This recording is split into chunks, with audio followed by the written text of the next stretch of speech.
Wildling Press presents How Do I Book?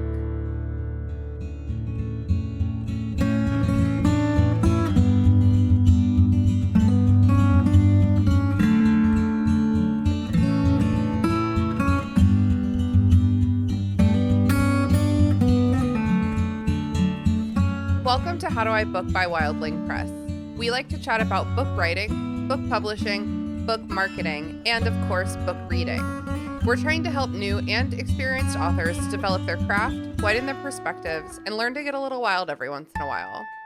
I'm your host, Christina, and I am here with Beth Reekles, author and wonderful person. Beth, hello. Thank you so much for being on the show. Thank you so much for having me. It's so much fun hanging out with you again. Yes. We've talked previously on my other podcast. Before we go any further, Beth, what are your pronouns? I'm she, her. Awesome. And tell the listeners a little bit about your work if they're unfamiliar with it, or maybe they are and they just don't realize that's who you are. So I'm best known for the Kissing Booth series, like the Netflix films. So most people are pretty familiar with those. But I've actually just published my 12th book a couple of weeks ago, which was a fake dating adult rom-com all about being single in your 20s called Faking It. And that's, I can share the news now, that's going to be coming to the States on Galentine's Day next year, which feels really nice. So February 13th, 2024, I think you could pre-order it now, but keep an eye out for that. Amazing. Wow, congratulations. Thank you so much. So that's your 12th book. That's pretty incredible. Yeah. I mean, a couple of them have been like short stories or novellas, but still, you know, 12 books. Still you gotta do a cohesive plot and character arc. You know, it's not, yeah. It might be shorter, but I'm not sure it's easier to write a novella. No, I mean, every book is its own challenge, you know? Yes. Yeah, totally. So I learned about you because my girlfriends and I love watching all of those like popcorn easy, like Netflix movies. Like we just eat them up. Like we want to watch some teenagers, figure out who they are. In your 30s, I feel like it's just such wonderful escapism. They're just consistently such great movies to rewatch as well. Like I think I've been seeing a bunch of TikTok videos of She's the Man, and I basically rewatched She's the Man about 8 times in the last couple of weeks just through the TikTok snippets, and every time I'm just like, this is such a great movie. This is so great. This is so funny. I'm having so much fun with this. Yes, hell yes. I feel the same way about Mean Girls. Like I quote that movie every day of my life. I've watched that probably 100 times and I'll watch it again. These movies are just like cultural moments. Yes. So I think that let's just like dive. I start in my notes. I'm like, how did you get into writing? But like, no, let's dive right into what we're talking about right now, because I think that like the media that's created for like young women is so important. It's like such an important part of our sisterhood and like global sisterhood. And movies like this, I think like stay with us because they're just so easy to like connect to, relate to. Yeah, like there's a universality in them. Yeah. And like one of the things I saw with the responses to the Kissing Booth was that like loads of teenagers loved it, but then there were also like loads of mums, like women in their sort of mid 30s, in their 40s, who were messaging me like, oh, I watched this with my daughters or my nieces or whatever, or I just watched this on the weekend. And it took me right back to my teenage years. Like it was that nostalgia, and now I'm watching it with my friends and things like that. So it's one of those like, it's just, I think even, you know, movies from like 2008 or movies from last year, there's, like you said, a universality to it, that it's that teenage experience that as women we just all instantly connect to, whatever the situation in the film.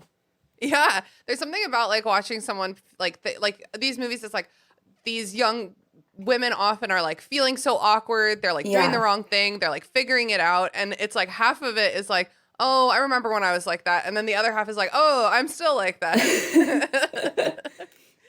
So. Are you a big reader of YA as well, as a writer? I hadn't been over the last few years, but I think I haven't been a big reader over the last few years in general.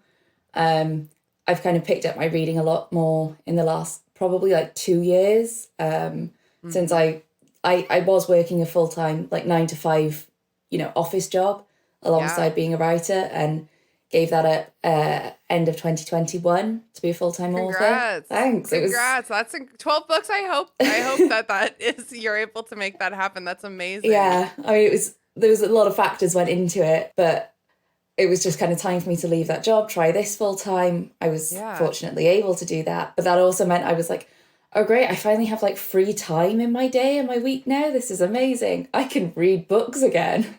Yeah, and if you view being an author as your full-time job now, which it is, but if you think about it like a job, Yeah. reading other books in your genre is like totally work. You know Oh, what I'm I so mean? glad you said that, because I went on a date with a guy a little while ago, and there were red flags in abundance, but one of them was that, well, I wasn't really working then if I was reading a book that I was specifically asked to read to blurb.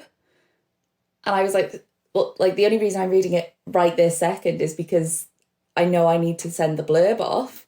It was a book Oh I my wanted to read anyway, God. because I only do this for books that I would genuinely be interested in purchasing for myself. Yeah. But I was just like, I don't think it's your place to tell me what is and isn't my job, but Oh my okie God, the dokie. audacity. Yeah. The audacity of men. I Shockingly, there was cannot. no second date, but Like, what went wrong?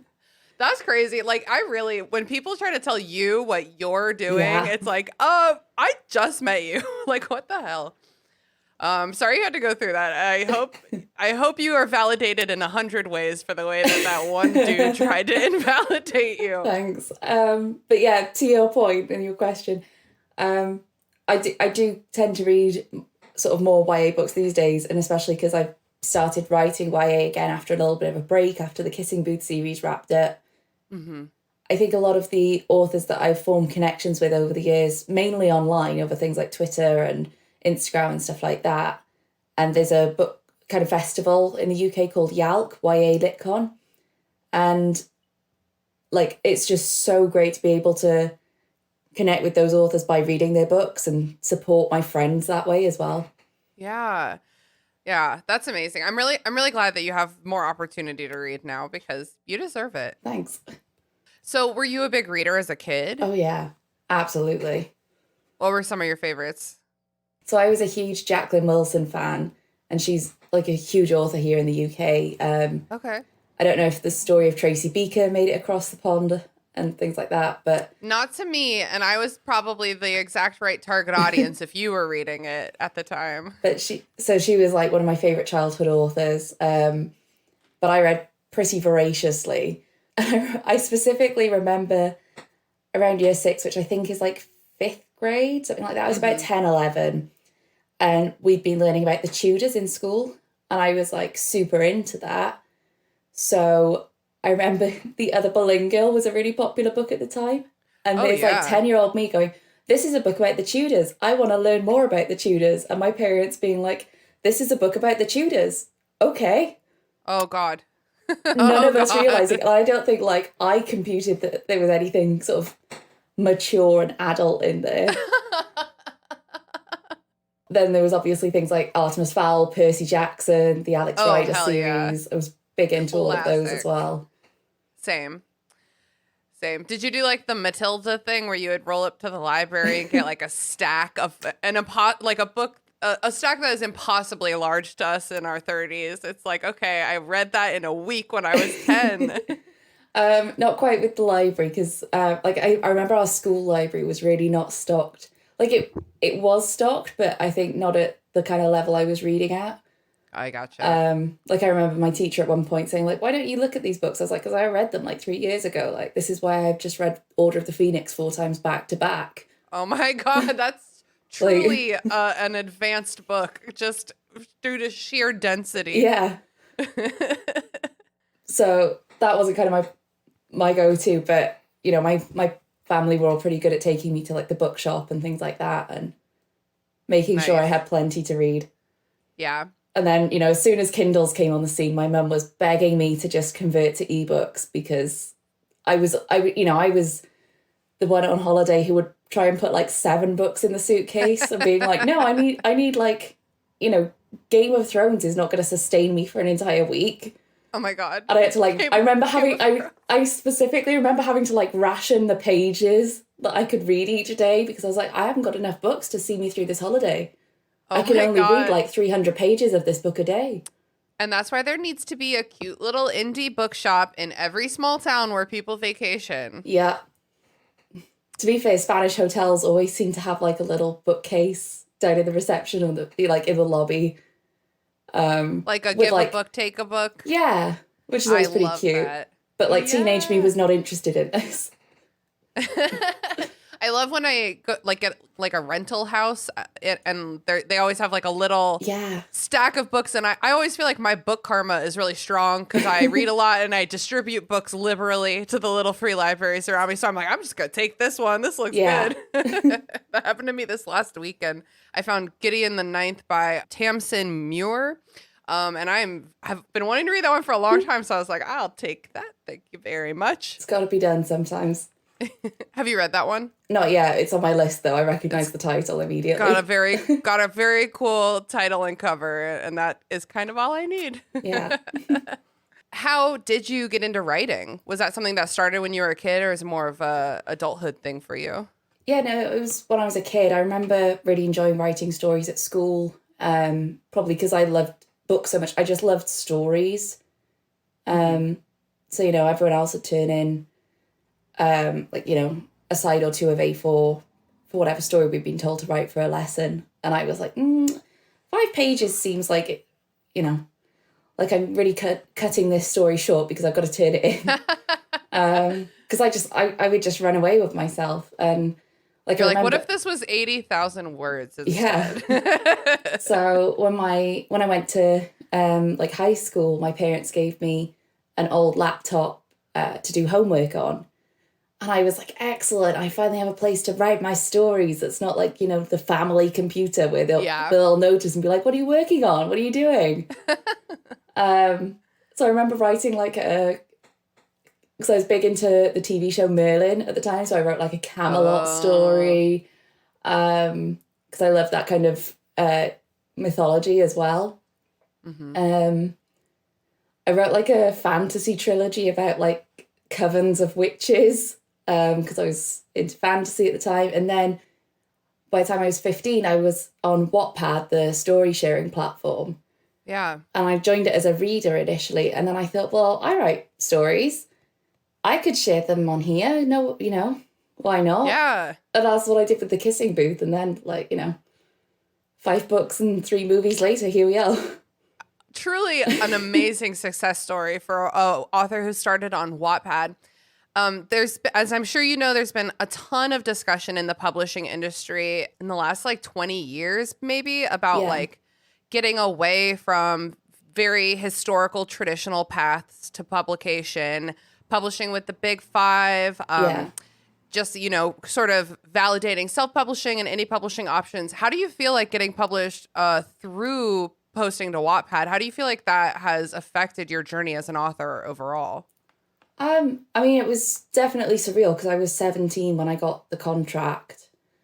Amazing. And it, my 17-year-old self would have been so jealous. 17-year-old me was unable to wrap her head around it, to be honest. Like, I remember going to the meeting and my dad had come with me.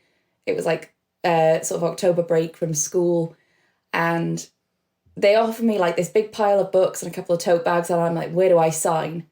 And my dad's trying to go through this contract, and I didn't have an agent at that time. I remember him asking them about like a force majeure clause, and they were like, literally no one asks about this. But oh my God. Sure, okay. Good for him though. Yeah. But we didn't know how it would, and we thought, oh, an agent is just someone who's going to take money. Like, we've cut out the middleman, this is great. Agents actually do a whole heck of a lot more than 17-year-old me realised, being completely new to the industry. So after that initial contract ended, I reached out to an agent, and I still work with her now because she's brilliant. But I think having that journey from kind of self-publishing to, you know, traditional, I feel like it's given me a bit of freedom in my approach to writing, that sometimes I kind of forget and I'll get a bit bogged down and I'll think to myself, oh, you know, I need to write what people are looking for. And then I think, no, this never works out for me. Like, I just get bored of the stories I'm trying to write. Let's write the stories I want to tell. So like, My 10th book that was published, actually, which was my debut adult novel, it's called Lockdown on London Lane in the States, Love Lockdown here in the UK. That started as a Yeah. pandemic project. Like, I loved that book so much, and thank you. it is steeped with like pandemic era nostalgia. Yeah, Banana Bread, Tiger King, you know. Yes. But because I like April 2020, we're all like, oh, this is going to be over in 2 weeks, and it just wasn't. And I'm like, okay, this is going to go on for a while. I was too depressed to watch the news. I would literally get my updates from Twitter about what the pandemic rules were, like by comedians conveying it in a skit. Because I was like, I do not have the brain capacity. For self-care, we have to receive our news through comedy. Totally. Yeah, genuinely.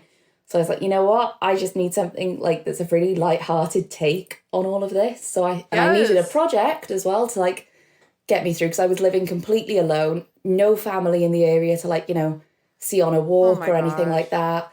So I thought, oh, okay, well, I'll just write like a series of stories. It's kind of like Love Actually, but in the pandemic. Mm-hmm. And it's, you know, just people locked in the same apartment building together, and, you know, their stories overlap a little bit. And I posted it on Wattpad because I was like, well, you know, I'm not writing this to get it published. I just want to write it, and I might as well share it, because maybe there are other people who also want something that's this now, what's happening, but it's lighthearted and it's fun. Yeah. And, you know, it got picked up. It was published. So yeah, that's amazing. And I'm glad it was, because then I got to buy a copy and read it with my own eyes. So but like that felt like a really fun full circle moment for me, having, you know, started my career there, and then 10th book coming out via the same kind of method. Yeah. And like even now, you know, I there's stories I've written that, you know, maybe we've put them out on submission and they get rejected, or it's just like not what people are looking for at the minute. And I'll think to myself, oh, well, you know, if I finish it, maybe I'll just put it on Wattpad, because, you know, why not? Yeah. Back to your roots. Yeah. So you really do write.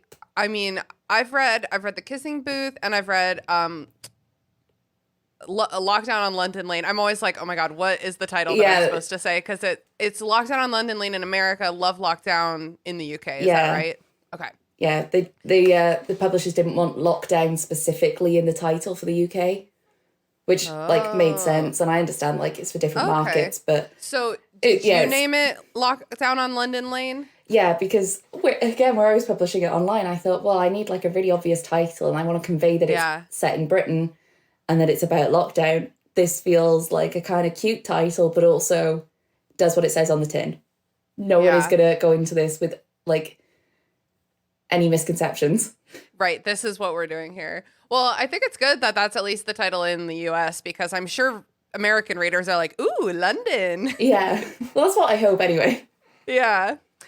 So that it truly is such a lighthearted take on the pandemic. It's like, what if the worst thing that happened because of the pandemic was a one-night stand turned into 3 weeks of chaos? Or like, it's so lighthearted, and like even The Kissing Booth is like so giggly and fun. Like, what draws you to these fun, lighthearted, romantic stories? I know you said you read fantasy, and I'm sure you read other genres too, but why? What is it about contemporary romance really that draws you to it? I think it's because it's the thing that I like to read the most. Mm-hmm. So it's just the genre I naturally gravitate towards. Like, I love a bit of historical fiction, and I love kind of I love fantasy as well, but that tends to stick more in my fan fictions that I write. Okay. But then even with, because I write quite a lot of fanfic as well. Even when I'm doing that, a lot of it is like a modern AU, and I'm doing it as a rom-com. Because it just it's the feels, instinct. Yeah, it's like my genre. It's what I love. I love tropes. I love a bit of cheesiness, and that kind of comfort that comes with it. And I love kind of putting new twists and takes on it. So, for instance, I've got a YA book that comes out in November, and it's called Sincerely Yours, Anna Sherwood. Yes, I'm so excited. I'm proofreading it at the minute. I love it so much because it's a grumpy sunshine, but she's the grumpy one. Okay. And I'm so used to reading and writing Grumpy Sunshine, where he is the grumpy one and she is the sunshine character. So kind of, you know, turning that on its head was a lot of fun. Yeah, that's great. A bit of a I think that maybe like the sunshine girl trope falls a little bit into like the manic pixie dream girl trope sometimes. Yeah. And I do love a manic pixie dream boy situation instead. Yeah. That's so fun. So you are totally right that this genre, I mean, every genre has its tropes. I think that like romance really, it's got some stuff. You gotta hit some stuff, you know? Yeah. So how do you take those tropes and make them your own? I think for me, when I'm writing, it's a lot about the characters. So I don't plot my books. I'm very much a pantser when it comes to writing. Cool. And when I've got the initial idea, it's very much who are my characters and like what's the main situation they're going to be in. Like, okay, so she's like the hardworking intern on this summer internship scheme. He's the sunshine CEO's son. They kiss before the internship starts and then they're stuck together for the summer. Love it. And then I'm like, okay, that's so fun. I love a forced proximity trope, in case you couldn't tell from Lockdown on London Lane. Yeah, oh my God, I love forced proximity, the novel. Yeah, literally. But I'm like, okay, that's it. That's the book. That's the vibe. We'll figure it out as we go along. And I'll have like the ideas of the big moments, which are usually like, you know, the big kiss scenes or the big dramatic kind of arguments and the conflict that they have to work through, you know, the key emotional beats of the story. Yeah. And everything else, I'm like, okay, well, we'll kind of just keep writing until we get from A to B and then do that again until we get from B to C. So when I'm kind of working with tropes, because I love them, so I'm happy to write them, I will lead into them because I think this is how I'm going to have the most fun with it. And, you know, sometimes the kind of twists on them, I'll think, oh, obviously I need to do this to set that up. And it seems really obvious to me. Or it might just be like when I'm working with my editor on it and they'll point something out and I'm like, oh, that's so obvious. I knew this wasn't working quite right, but I was just too close to be able to see it. Yeah. But I'm very happy to like just go all in on the tropes because I think that's what we love as readers. Yeah. So I don't want to shy away from it. Well, and I think that that's probably part of that comfort you were talking about that people feel in this genre is because they know what they're getting. Like in one of our last episodes, I actually have no idea where I said this. Maybe it was on this podcast, but I was talking with some friends about how like I'm so gullible when I read books. Like I'm never looking for the ending. Like any mystery book, like I never know what's coming, and I'm like so dumb about books that I'm like reading these like contemporary romances and I'm like biting my nails. I'm like, what's gonna happen to them? And it's like obviously they end up together. Like, what do you think? Like, and it's just nice to know you're reading that kind of book. You know, it's like A Court of Thorns and Roses. As soon as the dark-haired guy walks in, and you're like, okay, now we're cooking with gas. Here he is. So another one of the key features, at least in my opinion, of a really solid, both contemporary fiction and romance, and especially the two of them together, is dialogue, like organic dialogue. If you're going to write people falling in love or not falling in love, like even if there's just two characters talking, especially because it's contemporary and they're so grounded in like the world that we're living in right now, like I feel like you can clock bad dialogue from a mile away in this genre. And you write organic dialogue so wonderfully. Like what are some tips that you'd give writers about writing organic dialogue and getting that tension in there? It's a great question because I don't think about it a whole lot most of the time I'm doing it. That's true skill then. I think a lot of it is kind of knowing those characters and how each of them is going to be reacting and responding emotionally to this conversation, because it is so easy, like as a reader, to say just communicate, just like say the thing. Yeah, but we don't do that as people. You're totally right. I'm constantly just like, tell her, just tell her. Literally. No. But like you wouldn't do that in real life. You'd be like, oh my God, I cannot tell this person I have like the biggest crush on them and I've been in love with them for the last 3 years. No, that's humiliating. They probably don't feel the same way. That's never going to happen. And like you as the reader thinking, oh my God, but like they're in love with you too. Just say it. Right, because you know where it's going. I guess that's dramatic irony. It's like, you know they're going to fall in love. They don't know. Yeah, but I think knowing how each of the people in that conversation are reacting emotionally and like where they're coming from and like their motivation for for saying what they're going to say and how they're responding is pretty important. Yeah. Because, you know, it's easy to say this is how the conversation should go, like scripted in your head when you're thinking through how to talk to some, you know, how to have a conversation with someone about maybe something a bit big or a bit stressful. Mm-hmm. But like in reality, it just doesn't work out that way. Right. I think it's also important to remember, like, if you're, like, the characters that you're writing, if they're probably flawed humans, you know? Sure. I guess that's what I'm trying to say. Most of us are. Like, you know, we don't communicate fully and properly all the time, and that's Yeah. okay, because no one's perfect, and neither are your Yeah. characters. Like, they're probably not model human beings who do everything, you know, by the book, pun not intended. If they are, then they're not interesting in the story. Yeah. You know what I mean? And like, I quite like reading protagonists that are a little bit unlikable, because it gives me more, like, it gives them a bit more human side that I can relate to. I'm always encouraged when I see reviews of my book saying like, oh, but like the main character really annoyed me because X, Y, Z. And I think, good. Like, they made you feel something. Yes, totally. Because they're That's flawed. so much better than just being like, I don't even remember the main character's name. You know what I mean? Because I haven't read all 12 of your books, which I'm so excited How dare you? for. Oh my God, I'm blocking you on everything, Christina. It's outrageous. I'm so excited that you have like so many coming out like last year, this year. Have you written anything that is not romance? Published anything, I guess I should say. I mean, the closest one is probably, I wrote a Christmas book called It Won't Be Christmas Without You. That came out, I think, 2019. And it's sort of like a new adult novella. And that was more about two sisters, both trying to have like the perfect, like twins trying to have the perfect Christmas. So it's dual POV.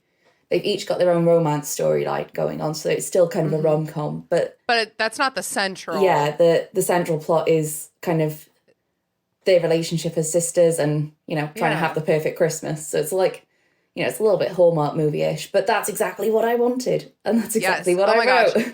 And for something about Christmas, we were talking before we started recording about how summer is the perfect season for like a lighthearted contemporary romance. But I also think Christmas season, holiday season is prime like rom-com time. So I need to add that to my reading list for this winter, because like every time December comes around, I'm like, I want all of the holiday silliness. Like last year I read The Matzo Ball and A Merry Little Meet Cute about. Did you read that one? No, it got to like December 26th and I was like, oh, I didn't get around to reading that. I'm gonna save it for next year. But it's like, oh my God, on my Kindle ready. It's so good. Like, I don't think I'm stuttering because I'm like, this was so. It's about a porn star who gets accidentally cast in a Hallmark movie. What an incredible plot. That's genius. So 2 Christmas books I need to add to this list of recommendations is 'Tis the Season for Revenge. Oh my God. I can't remember the author's name exactly now, but it's basically like Legally Blonde. But is she broken up with Warner and taken revenge on him by getting with his boss? Oh my God. Okay. That's amazing. It was one of the most phenomenal books I've read. But also Love Light Farms by B.K. Borison.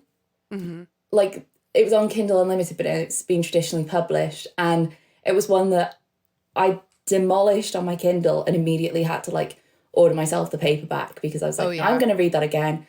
Like, I love this book so much. I just need it. And it's best friends to lovers, fake dating. She owns a Christmas tree farm. Oh, everything classic. was so cute and cozy. Like, I can't wait for it to be Christmas so I can read that again, you know? Those are all linked in the show notes in case y'all are interested, I don't know, in getting your Christmas reading ready in August. I know some people do. Well, I mean, you say that, but it's funny because a lot of, like, my Christmas book came out, I think, end of August when it was You got to give people time to buy it and read it. Like, they get published around this time of year, ready for the Christmas season. Yeah, that makes sense. So there's your Rex for the winter. You don't need me. So would you ever consider writing romance in another subgenre, like a fantasy romance, science fiction romance? Okay. Way ahead of you. So last, what was it, like November time, October, something like that, I started writing a romantasy, so romantic fantasy book. Yes. And it's a really niche backstory to it, but there's a song from Tangled Ever After, like the Disney series based on Tangled, the movie. And the song is Ready as I'll Ever Be, sung by a character called Varian. I've got no context for what this song is about, but it's a great song. Like, scratches a really specific itch in my brain to the point where I was like, I need an entire novel like this feels. So I ended up writing a 134,000 fantasy story where it's like Tangled meets Game of Thrones, bit of My Fair Lady thrown in. Oh my God. She is the lost princess who's returned to the kingdom after breaking a curse. So she it opens with her showing up, having, defeated a dragon. She's got a handsome prince on her arm, and it's a dual POV. And he is the son of the king's advisor, tasked with training up this unruly princess who's grown up as a peasant in their kingdom to be the future queen. And they both really hate each other, so it's enemies to lovers, it's forced proximity. He's very morally grey. Love it. Love a morally grey anything. And there's sort of adventure, politics kind of storylines, which where the sort of Game of Thrones comparison comes in.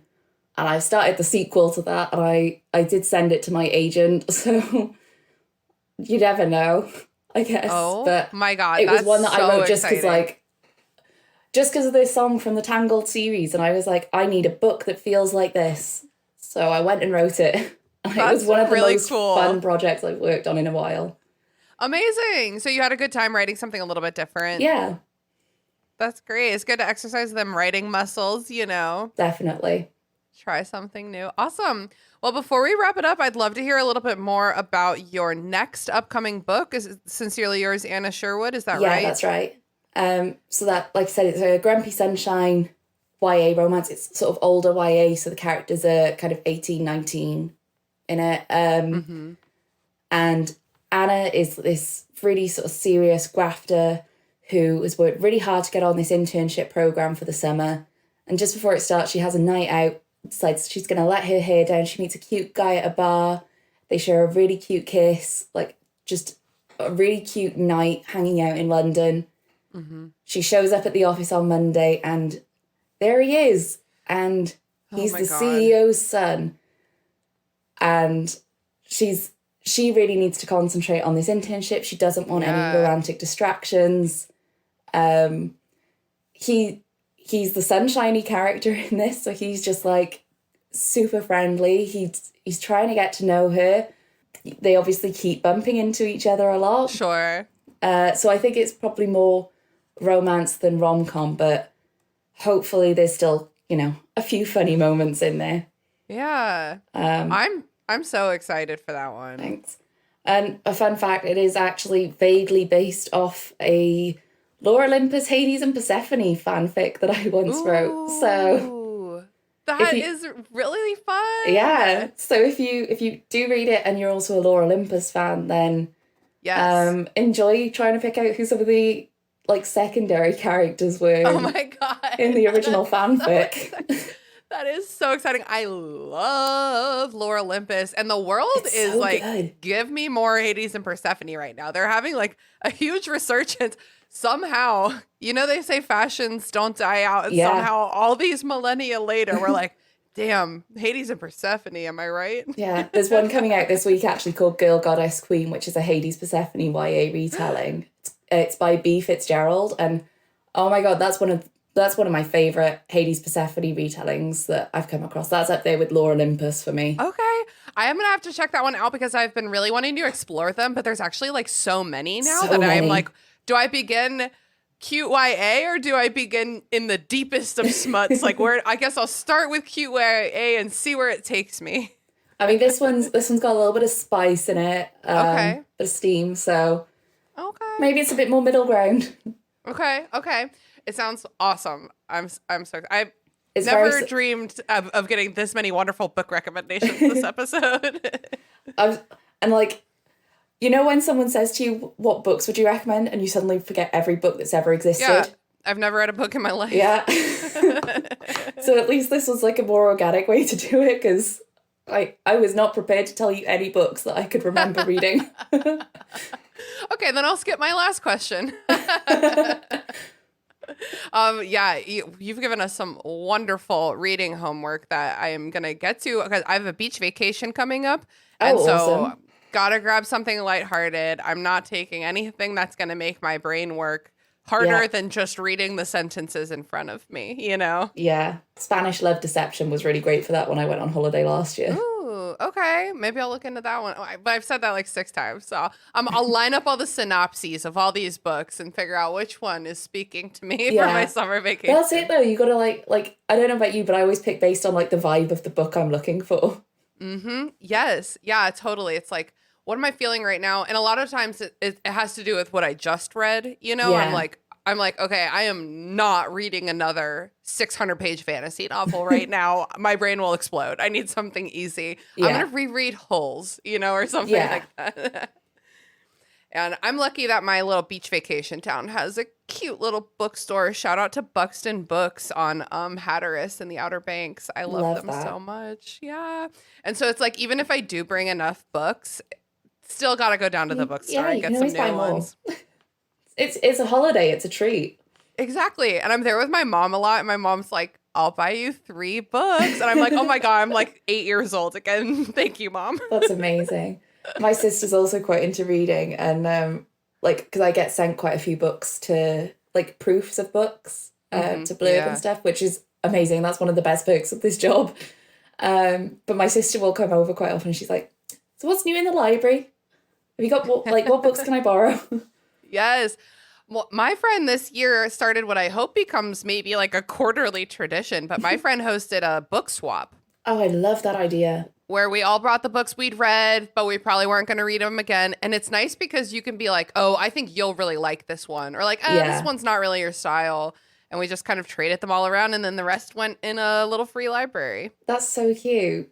Yeah, I think having friends who read is the best thing. It's like, Definitely. This is for you. I am putting this book in your hand. I have stamped it with my name. It will come back to me someday. Well, Beth, is there anything else that you wanted to say? Like anything else that you got coming up that you'd like to plug, or any other like last minute thoughts or feelings about like contemporary fiction, summer reading, anything at all? I think I've plugged all my recent books, my upcoming one. So that's that one covered off.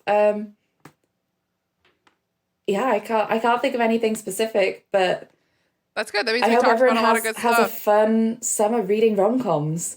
Yeah. And if listeners, if you're reading any really wonderful rom-coms right now, please email us hello@wildlinkpress.com or hit us up on Instagram or Facebook, because I would love to know what fun rom-coms you've been reading this summer.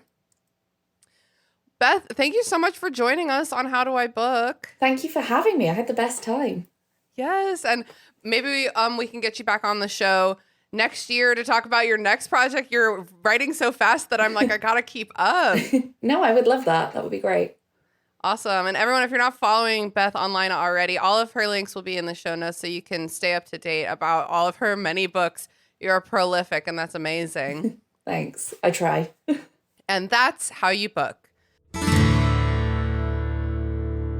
This episode was edited by me, Christina Kahn. Our logo was designed by Michael Hardison. Our theme music was produced by Jason Hilton. Please check out the show notes for a link to the accompanying blog post, and visit us online at Wildling Press on social media or at wildlingpress.com.